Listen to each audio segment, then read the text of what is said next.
All right, Impact players, if you can show your faces because we're a really small group tonight. Don't be shy, really. If I could show my face, anybody can show their face. Okay, great. Thanks. Nope, we lost one. Nicole, can you show your face? And I don't know who Doucette is. Miller and the former Supreme Allied Commander, retired General Wesley Clark. Can you turn that down for 1 second? Dina, do you have a sense of what? All right.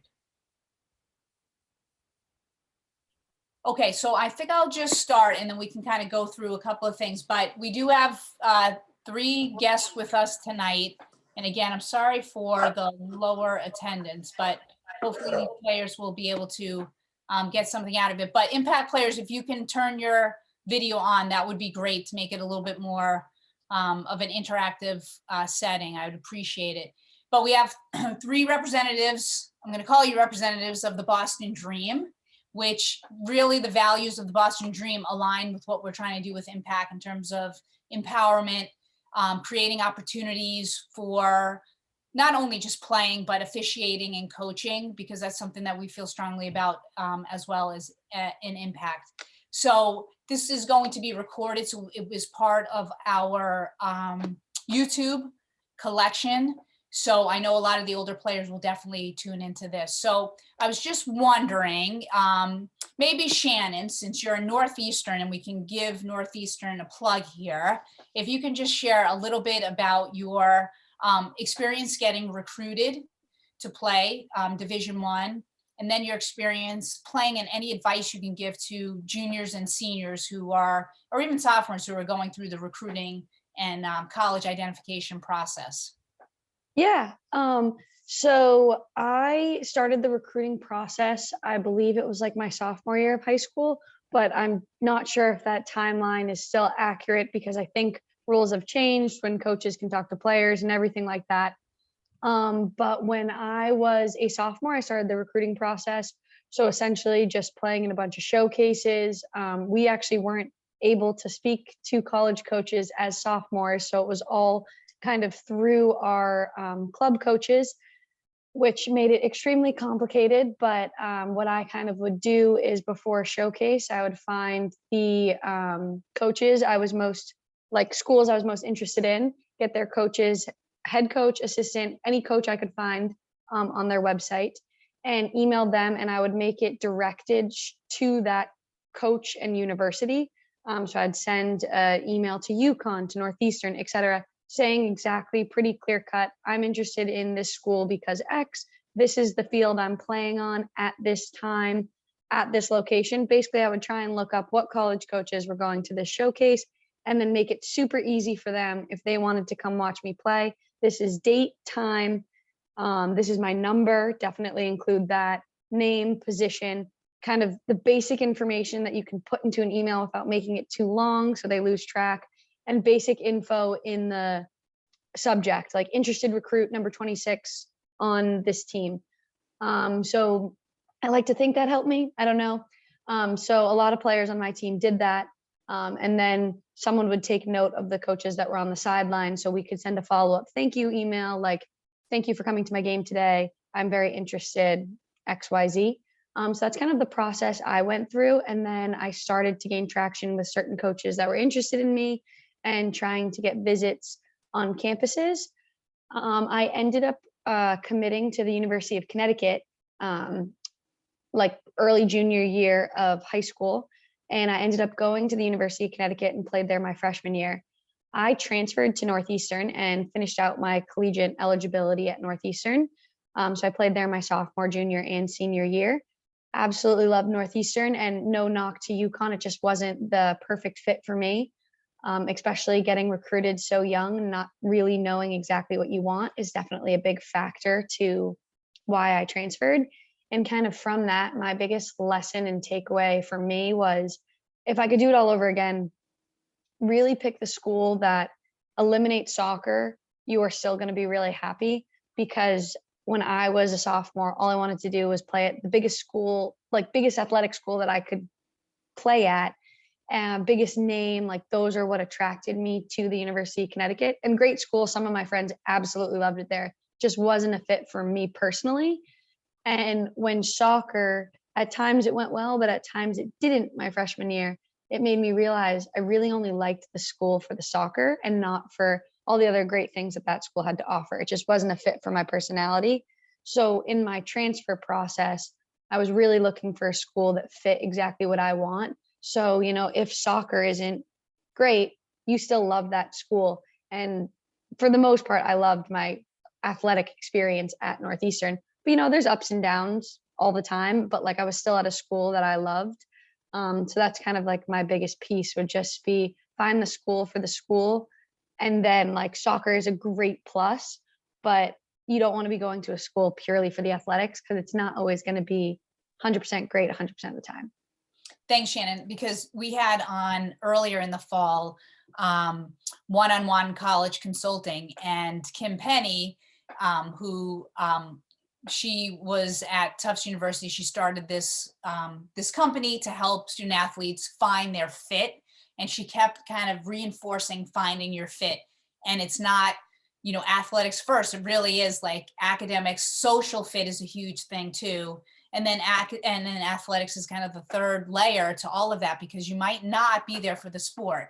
And so I think the more times our athletes hear that, our student athletes hear that you have to find that fit is really important. And it's okay to move on if it's not the place for you, but hopefully, you know, you started so early, right, that maybe you didn't have a chance to kind of do all the research that you would have done if it was later on. But we can learn from you, Shannon, too, to make sure that we're kind of uncovering all the pieces before we kind of make that commitment. But good for you for making the change, because some student athletes don't, and they stay because they feel bad for, you know, to disappoint like a coach or their teammates and their friends that they made. But I think it's good for you that you were able to kind of move on. And my last thing to reinforce that Shannon said was the letter or the email that you're sending out, the communication, is to show that you are interested in the institution, and you should be specific about why you're interested in the institution. So the easiest way of doing that is putting down the major that you're interested in studying, or like a Northeastern has the co-op program, and maybe that's something you incorporate into that that email, because they want you there. You have to remain academically eligible, right, to compete. So they want to know that you actually have done the research for the academic piece as well. Thanks, Shannon. All right, Carly, do you want to take over and share a little bit about your experiences? Yeah, definitely. So I definitely had a lot of similar experiences as Shannon. Something that was a little bit different. So I think it's different right now in terms of how club teams are broken up by like age or grade. But when I was playing, it was by age on a certain year. So I was actually old for my grade. So I was playing with a lot of girls who, when I was a freshman, I was playing with sophomores and juniors. So that kind of changed my recruiting process a little bit. I was kind of starting the process at a younger age, starting to kind of get feedback through my club coach about other coaches who had expressed interest, different schools who were interested in kind of starting the recruiting process with me when I was only like a freshman, sophomore. And obviously the recruiting rules were different too. I wasn't allowed to be in direct contact with coaches at that point, but everybody else on my team, they were juniors, seniors, they were in contact. So kind of changed my process a little bit, but my club coach was really good with me, kind of talked me through, okay, here are a couple coaches that are interested. Here's our process. Like, you can let me know and I can kind of share that email with the coaches. So it's not like direct from me or any direct communication. So honestly, that was awesome. It opened my eyes to kind of what colleges were even out there, because honestly, my freshman, sophomore year, I wasn't really thinking about colleges or what I wanted to do next. I was thinking that's kind of a junior, senior thing. And honestly, I'm the only one in my family who went on and played college soccer or any college sport. So it was a different process compared to all my other siblings. So I would say sophomore spring, I was in communication with a couple of schools pretty heavily through my club coach.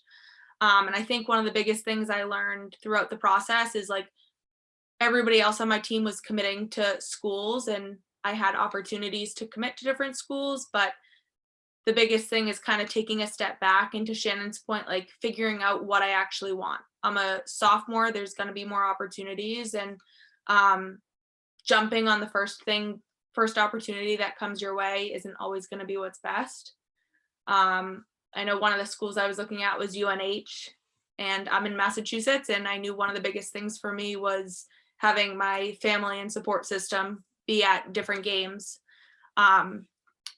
It's not too far. It's only like an hour and a half from home, but it's far enough where it would be a commitment for my parents to make it up to games. I ended up committing to Holy Cross right in Worcester, like 25 minutes from home. So that same support system that I had throughout club soccer was able to be there at all my home games without a fail. And I think for me, that was like the biggest thing kind of going into it that I prioritized, like besides the school, besides knowing what I wanted to major in or anything like that. It was knowing that I'm going to be close enough to home where I can come home whenever I want. I can have my family come to school and to games whenever they're around. And from there, I can kind of figure out what I actually want in terms of an education. I don't know now. I think you can commit at like junior year, and I think still where juniors are young enough where you don't know what you want. Even in college, you might not know what you want, but I think putting yourself in a position where there's a broad enough spectrum of things to study, you're going to find what you want when you're there, and it's giving yourself the opportunity to actually kind of experience different areas. So yeah, I mean, I think the biggest thing is just keeping an open mind, kind of going into it, not jumping on the first thing that kind of comes your way, and keeping in perspective what you actually want once you're there. Obviously, to Shannon's point, things can change, but yeah. Yeah, I mean, it's exciting when a coach corresponds with you and they say, we saw you play and you're someone that we can see. It's exciting. And so I think every player should definitely take that as like such a positive, but build on it and make sure you do the research on the other schools. So you might start, as student athletes, you might start with 30 schools, and then it goes down to, you're not going to apply to 30 schools because it does cost a lot of money to apply to schools. But if you are a recruited soccer player, you will probably know in the spring of your junior year, because a lot of coaches now can do something called an early read to make sure that academically you will be accepted. And also they know you would be part of the roster. So they'll do an early read for you. So a lot of institutions, a lot of players will know the spring of their junior year, but that causes a lot of anxiety too, because again, we're still juniors. But soccer's a funny sport, right? Because we're in the fall. So we lose out on our senior season sometimes, really. You could still be recruited, don't get me wrong, out of your senior year. But do you think in the Division I landscape, most kids are being recruited sophomore and junior year? They kind of already know they have a home at this institution, if anyone wants to answer that. I would say so. I think it's pretty normal to be recruited young and kind of commit to something, and I would say that's the norm.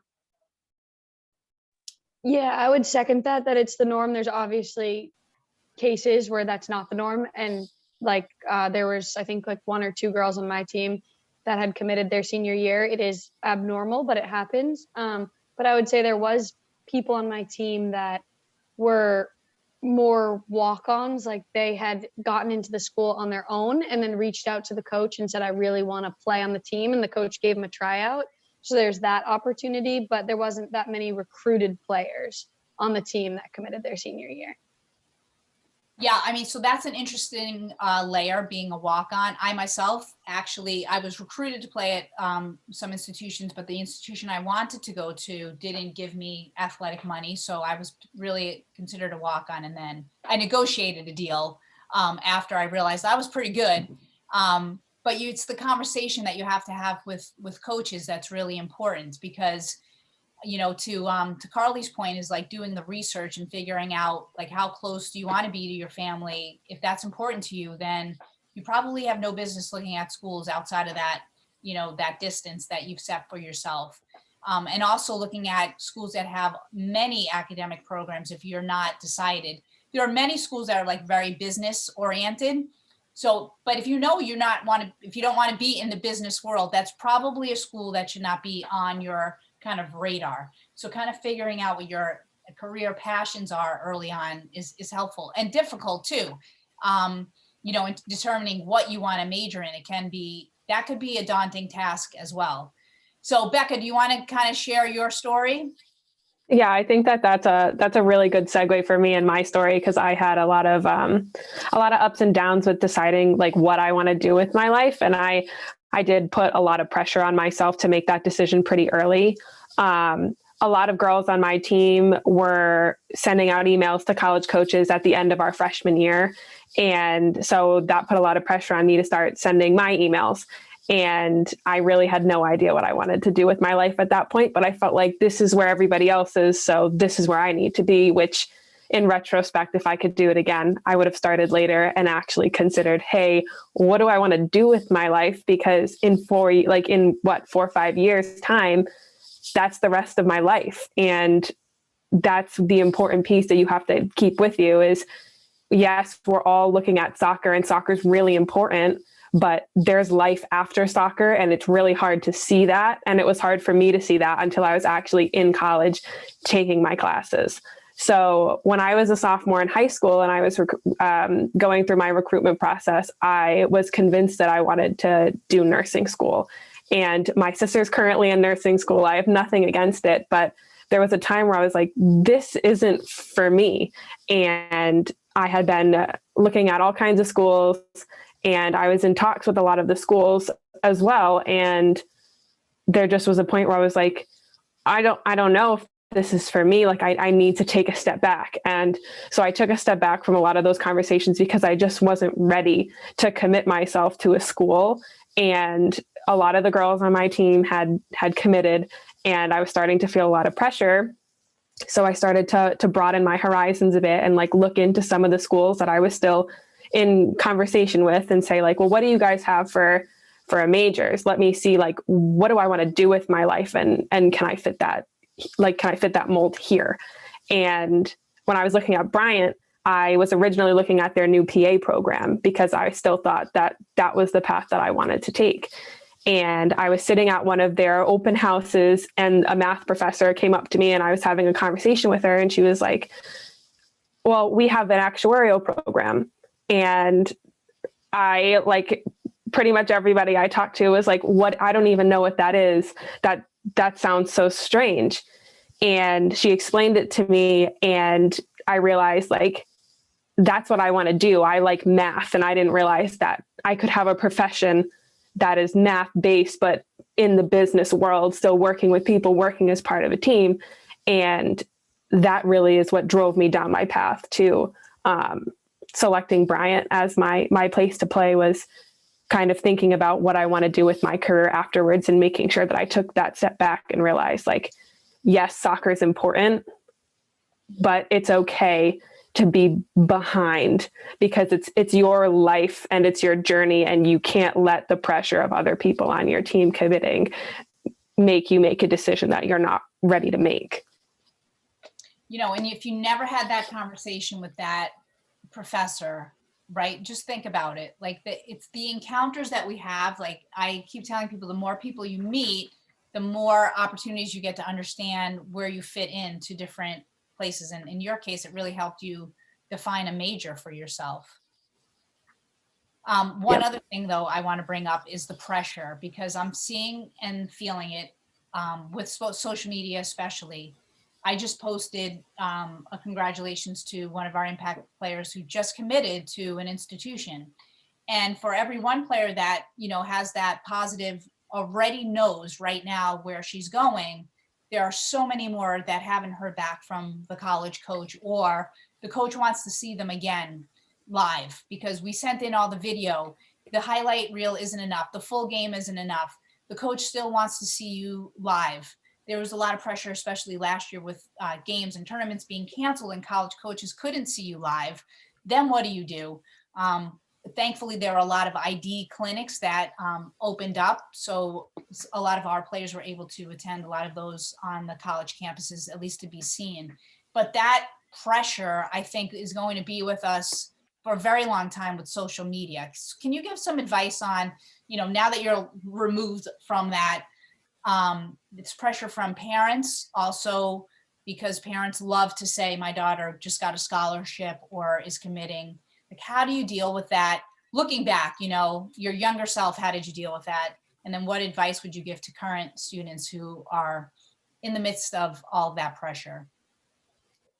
I think that when I was going through it, and I had a team where a lot of girls were committing to some big name schools, and that really put me under a lot of pressure, and I was envious at times of just being done with the process, because it does get tempting at some point where you feel like you've been in it so long that you want to be done. You want to have that moment. And no matter what, if you want to play in college, you will have that moment, and it will be the same as anybody else's, whether you have it your sophomore year or if you have it your senior year, you'll still have that moment. And if you choose not to play and that's the route that you go down, that's okay too. And I feel like that's something I don't regret playing. I don't regret being recruited at all, but I would have loved to feel like I didn't have to. And I feel like going back and looking back at everybody and the social media aspect and everybody kind of knowing where you're going and what people are doing, just knowing like you don't have to, like it's amazing that you can, and you have to realize like you're on your own journey, and if you want to play, you will get your moment no matter what. And I feel like that's the biggest piece, is that's what you're looking forward to. And no matter what, you'll get it. I think that's great. That's so powerful, the advice, hearing it from someone who played Division I and also is mindful of the process and kind of looking back. And it's hard when you look back too, because it does kind of, it stings a little bit too when you go through the recruiting process, you go through your 4 years, and it's great to be on a team and play college ball. Don't get me wrong, it's the greatest thing ever. But you do go back to your younger self was under so much pressure to make decisions that adults have a hard time making decisions on committing to certain things, but committing to a 4-year institution is tough. It's really tough. Carly, did you want to add to that in terms of dealing with pressure? Yeah, I mean, I think a lot of it is kind of just being aware that there's plenty of opportunities out there. I think Becca put it really well. Like, if you are being recruited by a coach to go to a school and you need an extra few months to figure out if that's the right fit for you, you'll know, because if the coach keeps knocking on your door wanting you there, then it's probably a right fit if by the time you're ready to make the decision, they still want you. If they've moved on, then how much of a commitment have they given you? You're a junior in high school, and there's plenty of time before you're actually going to be there. So I think like realizing that there's going to be a lot of schools that are interested in you, you're competing with a bunch of great players, you're being seen. And I think just knowing that there's never just going to be one opportunity for you is the biggest thing. It's kind of taking your time, making sure it's the right fit for you, and making sure you've kind of put enough thought into it yourself that you're ready to make that commitment. Because if you say, okay, yes, I'm taking this offer or whatever, and you don't feel good about it, then it wasn't the right choice. Yeah. And I think, I think there's two pieces too, because it's a relief of pressure when you are committed, like, okay, the process is totally done. And, and the other piece too is like our students are not, our student athletes aren't enjoying their junior year and their senior year because of all of this pressure. So in essence, they miss like 1.5 years of high school because they're already thinking about college. So Shannon, you've got, your journey is different because you did, you thought you were all set, and then in your heart of hearts, it wasn't the right fit and you had the determination to move on. So can you share a little bit about how that played into even dealing with your family? And they're like, we thought you were going to UConn, you know, and we invested in UConn. You know, how do you deal with that? Yeah, I think I was very lucky with my parents were super supportive in the whole process and did also realize that it just wasn't the right fit for me. It was definitely a hard process. A couple things I learned in like the transfer process. My biggest thing was I had switched club teams mid high school like career, and but I didn't burn any bridges when leaving club teams, so I was kind of able to utilize those coaches when trying to transfer. Transferring is a easier process now, it seems, because of the transfer portal, but they didn't have that when I was a freshman. Basically, when I was a freshman, before I got released, I wanted to kind of figure out if there was interest in schools that I was interested in were interested in me, because I didn't want to get released from my team at UConn if there was no school to go to. Very stressful process. It seems like that's a little better now with the transfer portal, but so keeping good relationships with coaches that were good to you when you were in high school, because they can really, you never know when you're going to need them again. So it's nice to have those good relationships with them. But then also just back to kind of what Carly and Becca were saying, it needs to be about you, because people were asking me like, you've been committed to UConn since your sophomore year, junior year, like, how are you leaving? Like, you're only there for a year. And it was like expected of me to go to UConn and do well. And that's just not how it panned out. So just realizing, for me, the biggest thing was like, I love soccer and I only had 3 years left of eligibility and I wanted to be happy. I wanted to be at a school that I loved and like be happy with playing. And you only had 3 years left of college. I wanted it to be what was best for me. So really just at the end of the day, thinking about yourself and not other people, because no one's gonna, like, obviously if you have a stellar college career, people might remember that. But at the end of the day, no one's gonna remember like, oh, Shannon Simmons went to the University of Connecticut when she was in college and played this amount of minutes. Like, doesn't matter. No one's gonna remember that. So you want to go to the school that makes you super happy. And like, if you love soccer, you want to go to the school that is the best, hopefully 4 years of your soccer career. Because unfortunately, a lot of us can't go on and keep playing after that. So you kind of have to look at it as, these are my last 4 years of playing soccer. Where do I want that to be? Yeah, it's great advice. How about relationships in the recruiting process with the coaching staff? How important is that to kind of solidify that that's the right fit for you? Like, were there any coaches, and you don't have to mention any school names, but that you were just like, there's no way I could ever play for that coach? Because I think we always talk about the good stuff. Yeah, I definitely could play for this because this is a great coach. But, you know, we've all met coaches that we thought it would be a good fit, but we just could never see ourselves, you know, playing for that program because of that coach. And again, we don't have to mention any names, but if you can kind of share some stories with us, that would be great. I think for me, my like 3 biggest red flags were, and Carly, I think, touched on this, if they give you a scholarship offer and are like, you have 48 hours to decide, red flag.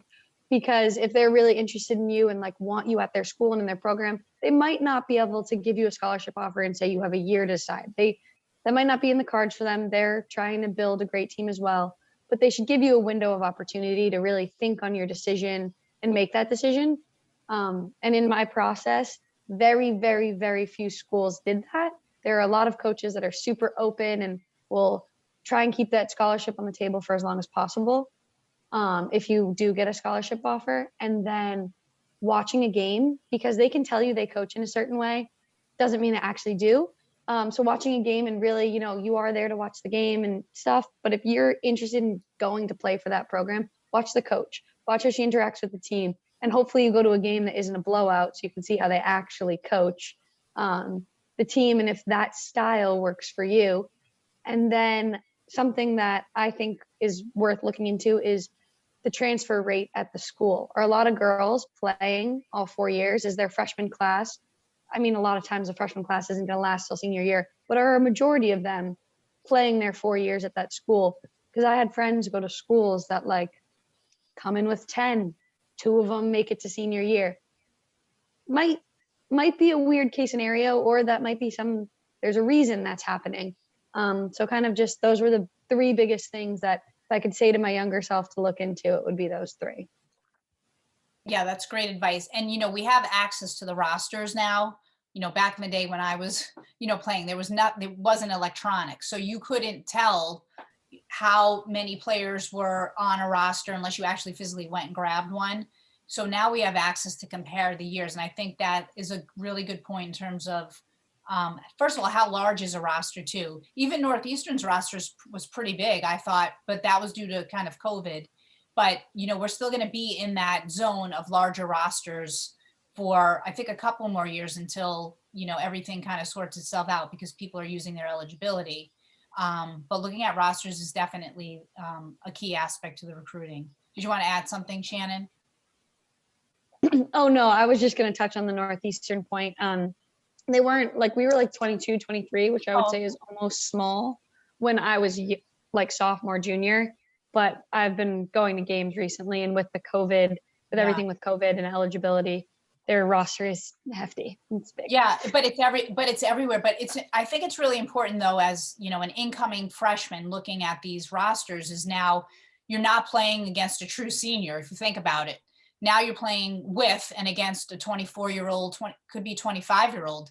So that's something also that the players need to recognize, because when they go, even to, their first on preseason day, it's a lot different than when we were in preseason. Everyone was kind of in the 4-year range, and now it's extended, and it makes a big difference. I mean, if we could play a little bit older, we were smarter, definitely, and stronger. So that's an aspect to think about.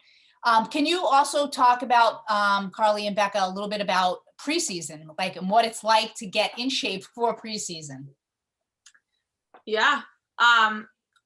I was fortunate actually to be semi-local to Holy Cross my freshman year. I got to kind of go to the campus a couple times a week and do strength training workouts with some of the team and the strength coach, which I know is not necessarily the case for most people going into their freshman year, but that was a benefit on my end. But other than that, we got a preseason workout packet.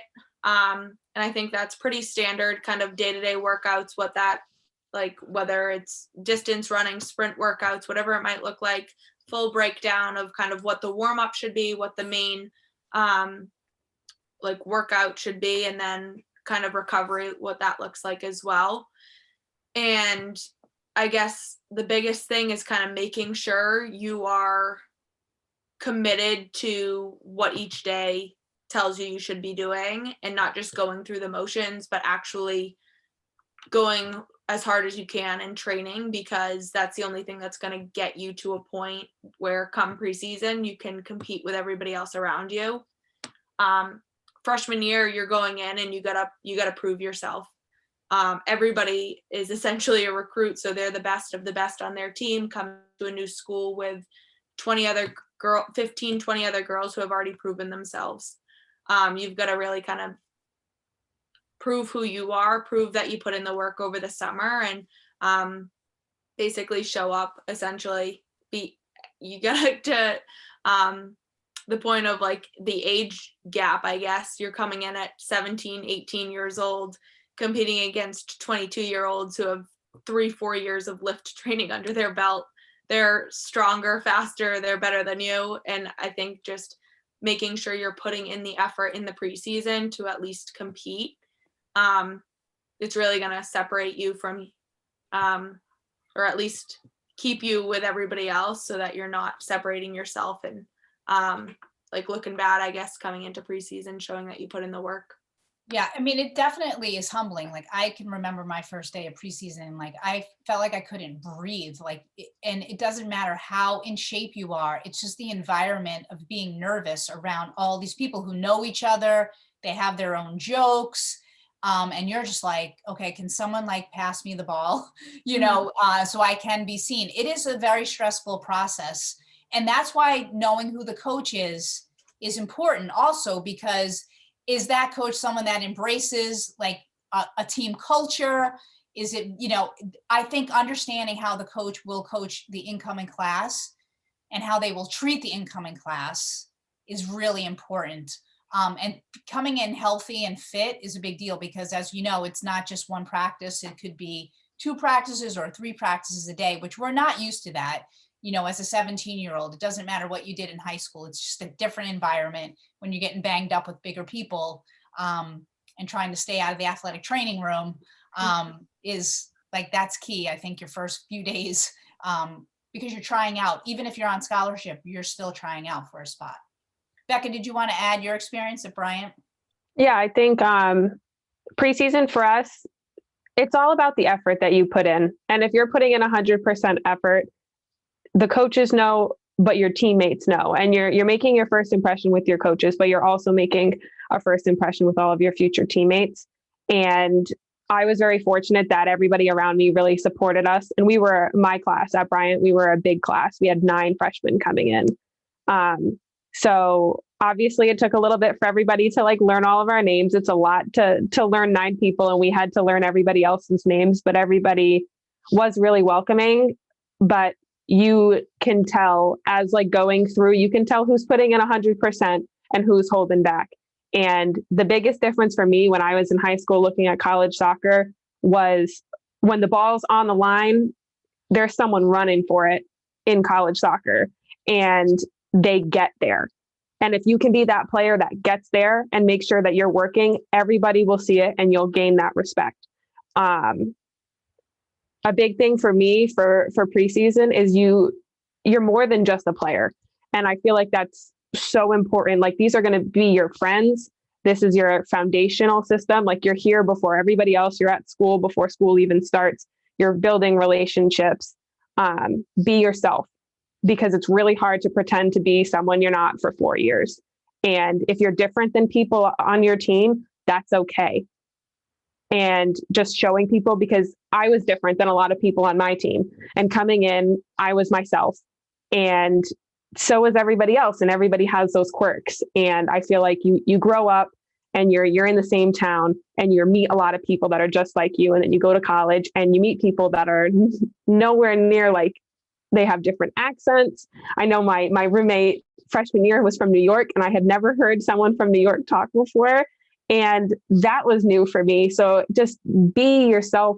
Don't be afraid to laugh at yourself sometimes, and you'll be fine. It's intimidating, but you just need to be you and give your best. It's the best 4 years of your life. I mean, no question. And the friends you make really are your friends forever. And I am from New York, by the way, and I lost my accent just because of that reason, because I didn't want anyone to make fun of me. But it is amazing how many different people you can meet by being on the team. But another really good point is you're on campus before everybody else. It's a huge advantage as a freshman to kind of figure out the dining hall, plot out your journey to classes. All of that is important. I'm going to open this up for some questions. Riley, Alicia, and I don't know who the iPhone person is, but if you want to unmute yourself and ask a question, we're happy to entertain that. It's okay if you don't, but if you want to, that would be great. Okay, so I think what we can do now is basically I want to thank you for being part of this, and hopefully we can have more connections. I can assure you that people will view this through our YouTube channel, and we can certainly create, I know a lot of you want to stay involved with coaching and mentoring too, so if we can create some more relationships through Boston Dream, that would be tremendous. Everything that you said resonated with me, and I know it will with our players as well. It's really important. Riley just said, thank you, this was great. And I know that they'll benefit from hearing your advice. You're successful also in your careers as well. But, I think when you think back, all of us today, like I did, thought back to my younger self and the stress and the pressure. And, where we are today is we don't think about that every day. But when we were in our 17-year-old and 16-year-old and 15-year-old bodies, it was a lot for us to handle. So for our players to know that there have been people who came before them and had to deal with the pressures, and there's going to be people after them, but just to rely on their support system and the coaches that they can trust, and also their teammates and their parents, I think that does go a long way as well. but I think Carly said it also that, you know, you have to feel it in your heart and you have to know it's the right fit. And like Shannon said too, you know, if red flags will come up, if coaches are pressuring you to make a decision, it might not be the best thing. And then Becca, my favorite thing is being different is the best, because I was different on my team too. And, you know, I loved that I was accepted by my teammates, and I didn't know if I was going to be. And you take a chance as a young person, and the chances pan out. You know, if you did the research on the school and you're a good person, you'll surround yourselves with good people, and being different is really what makes the team have flavor, and I love it. And I think that's the best part of being part of an athletic program. So thank you for mentioning that. Ladies, thank you so much. And I will thank Greg as well, but it was really nice meeting all of you and hearing your stories. You guys were terrific. I really, really appreciate your time tonight.